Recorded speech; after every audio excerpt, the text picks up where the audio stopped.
결혼한 지 10년 차고 9살 딸과 2살 아들을 둔 워킹맘입니다. 남편과 시어머니가 결혼 전에 사업을 하다 망해서 남편 명의로 빚이 많이 남아있는 상태입니다. 시어머니는 신용 불량자여서 대출을 못 받는 상태이고 일은 하고 계십니다.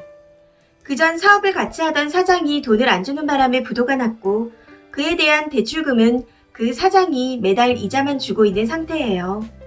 그런데 남편이 하는 말이 대출 이자가 비싸서 20%가 넘고 빚이 많이 남아있으니 신용이 좋은 제가 이율이 싼 대출로 갈아타고 그 이자에서 남는 건 저보고 쓰라고 하네요.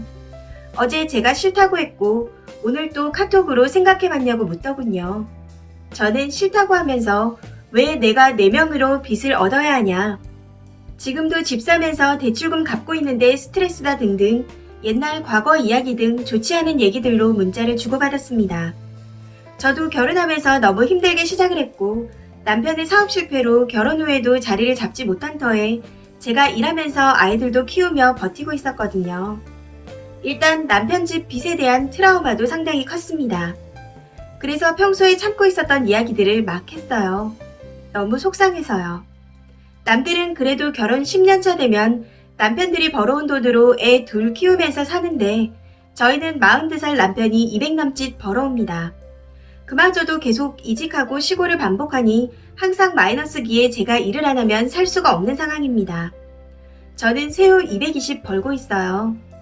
그나마 큰일 있을 때마다 친정아버지가 몰래 도와주셔서 숨을 쉬고 살 수 있었습니다.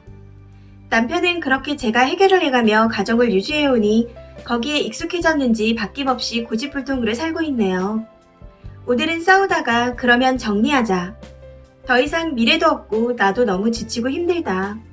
나도 사랑받고 사람처럼 살고 싶다고 했습니다. 그랬더니 그렇게 하래요. 그 말 새겨두겠다며 하고 싶은 대로 하라고 합니다. 자기도 더 이상 못 들어주겠다고요. 아직 어린 우리 아이들 때문에 지금까지 버티면서 살아왔고 아빠가 없는 것보다는 있는 게 나으니까 아이들을 위해서라도 가정을 유지하고 싶었습니다. 그런데 이렇게 정 떨어지는 소리를 들으니 정말 살고 싶지가 않네요. 내가 뭘 위해서 이렇게 내 인생을 포기하며 살아야 하는지 모르겠고 하염없이 눈물만 납니다.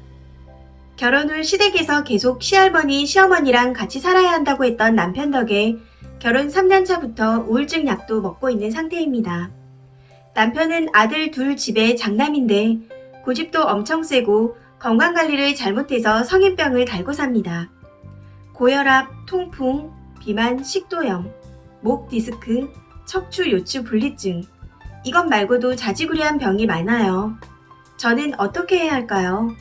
정말 인생이 힘든 거라지만 언제까지 이렇게 살아야 하는지 너무 답답합니다.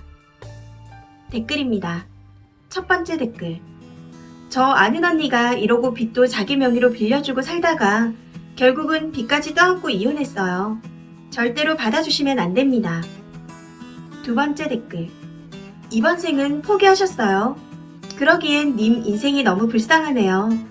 제발 정리하시고 스스로가 놓지 못해서 스스로를 괴롭혔던 굴레에서 벗어나세요.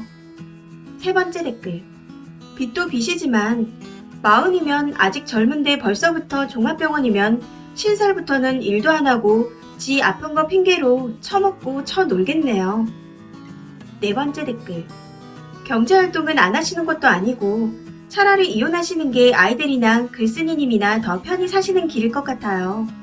오히려 아이들에게 엄마 아빠가 다투는 모습이나 무거운 집안 분위기를 느끼게 하는 것보단 그게 훨씬 나을 것 같습니다. 다섯 번째 댓글. 병 얻기 전에 이혼하시고 따로 사세요. 제가 아는 사람이 무능한 남편 만나 거기다 아이 둘까지 낳고 돈 때문에 시달리다 큰 병 얻어 하늘나라로 갔습니다. 참고 산다고 알아주는 사람 없어요. 미련한 거예요. 이혼하고 양육비 주면 애들 만나게 해주고 아니면 애들도 못 만나게 하세요. 집불도 없으면서 애들 데려가서 아이들까지 고생시킬 겁니다. 여섯 번째 댓글. 저런 아빠라면 없는 게 나아요.